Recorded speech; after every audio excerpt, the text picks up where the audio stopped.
खोजे चलनी दुलारा दामोदरे लालनवा मातावा पर बनी पापा लाली पगड़िया अरे खोजे चलनी दुलारा दामोदरे लालनवा अरे खोजे चलनी दुलारा दामोदरे लालनवा अरे खोजे चलनी दुलारा दामोदरे लालनवा एक बने गइलो दूसरा बने गइलो अरे तीसरे में जनक जी के द्वार रे लालनवा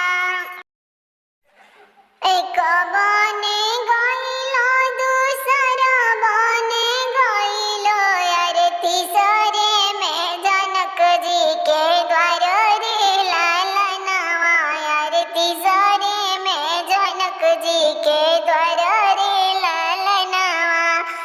सोने के सिंहासन चढ़ी बैठी राजा दशरथ बाबा के देखी मुस्काई रे लालनवा अरे चाचा के देख मुस्काई रे लालनवा किया तोरे चाही हो न धन सोनावा अरे किया तोरे महल अटारी रे लालनवा अरे किया तो है महल अटारी रे लालनवा किया तोरे चाही महल अटारी अरे किया जरूरत तो है पड़ा रे लालनवा रउराही घरवा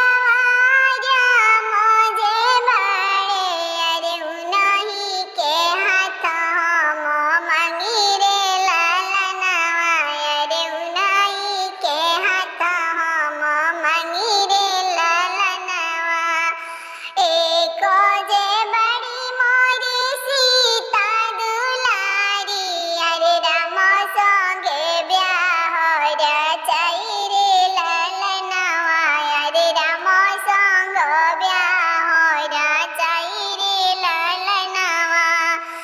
अथवा मिलनी बाबा पियर धोतिया अरे सरवा पर बनी पापा लाली पगड़िया अरे देश देश घूमी खोज दामोदरे